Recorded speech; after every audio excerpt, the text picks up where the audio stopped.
Bismillahirrahmanirrahim. Assalamualaikum warahmatullahi wabarakatuh. Sahabat-sahabat semua, ada beberapa kejadian seorang yang memang disiplin dalam menggunakan protokol kesehatan ternyata terpapar juga. Kemudian juga ada kejadian di daerah tertentu setelah ada event-event tertentu ternyata terjadi penambahan kasus COVID-19 ini. Nah, dari berbagai macam tracing yang pernah kami lakukan di daerah, kemudian dari beberapa jurnal yang pernah saya baca juga, ada yang disebut dengan titik lemah dan titik lengah pada orang-orang yang padahal kalau kita perhatikan mungkin orang tersebut paham dan sehari-harinya itu ketat dalam menjaga protokol kesehatan. Nah, apa saja titik lemah dan titik lengah itu yang menjadi jalan penambahan kasus COVID ini, kita akan coba telusuri satu persatu sahabat-sahabat semua. Nah, kalau kita perhatikan, satu adalah titik lengah.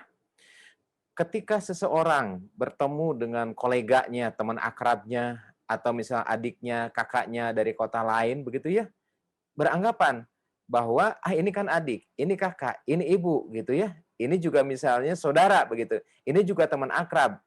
Sehingga yang dilakukan apa? Ngobrol dekat, kemudian juga tanpa menggunakan masker, bahkan makan bareng di sana. Sahabat-sahabat semua, yang saudara itu, yang teman itu adalah orangnya. Virus tidak mengenal saudara, tidak mengenal orangnya. Sehingga ini kejadian yang sering berulang hingga terjadi paparan. Yang kedua adalah masalah kejenuhan. Ketika seseorang berdiam diri di rumah secara berbulan-bulan begitu ya, ada keinginan untuk hidup bebas. Nah, ketika terjadi kejenuhan tanpa mengindahkan protokol kesehatan, ini juga sama menjadi titik lengah yang menjadi ajang penularan virus. Nah, ada fenomena yang memang unik. Ini kan cuma sebentar begitu ya, dipoto lepas masker, kemudian juga setelah itu ternyata bukan hanya pas dipoto, ketika persiapan dipoto, apakah itu diam? Enggak, rata-rata berbicara dan ngobrol dan sebagainya. Apakah itu berjauhan? Enggak juga, rata-rata berdekatan.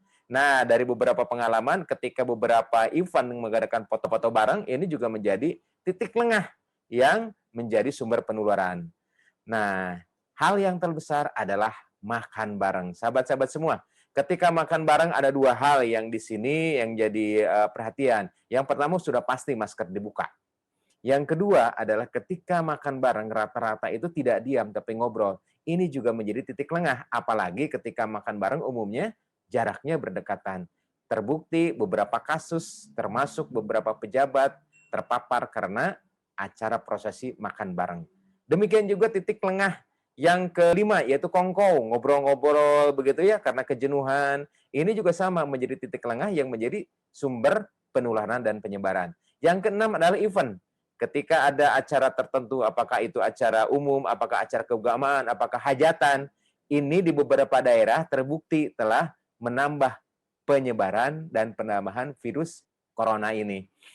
Nah, yang selanjutnya adalah ketidaknyamanan. Jadi, ketika seseorang menggunakan masker merasa tidak nyaman, gitu ya, kadang-kadang dibuka, begitu. Ini juga menjadi titik lengah yang menjadi salah satu ajang penambahan kasus. Yang berikutnya adalah titik lemah, sahabat-sahabat semua. Ketika masuk supermarket, kemudian memilih-milih barang, memang tertib, begitu ya. Tetapi ketika ngantri di kasir, rata-rata kesabarannya rata-rata hilang, dan ini juga menjadi titik lemah. Ketika seseorang misalnya masuk masjid, alhamdulillah lancar, tapi ketika dia nyari sendal, rata-rata terjadi pengumpulan massa di sana. Bottleneck. Ini menjadi titik lemah. Kemudian juga karena keterpaksaan, karena sudah maaf tabungan mungkin menipis, karena mungkin kebutuhan, ketika dia keluar tanpa mengindahkan protokol kesehatan, ini juga menjadi titik lemah yang menjadi sumber penularan. Yang ketiga adalah masalah pelanggaran protokol kesehatan. Contoh, misalnya penggunaan masker yang berhari-hari tidak dicuci, kemudian juga menggunakan masker, kemudian masih kadang-kadang ada celah di antara masker dan wajah. Ini juga menjadi titik lemah. Titik lemah berikutnya adalah yang keempat adalah masalah kebersamaan. Ketika seseorang misalnya mengendarai kendaraan begitu, kemudian ketika dia bepergian dengan rombongan, apakah menggunakan kendaraan umum atau menggunakan bis, atau ketika seseorang misalnya naik, kebetulan ada lift, dan di lift itu ternyata bergerombol banyakan, ini juga menjadi titik lemah berikutnya.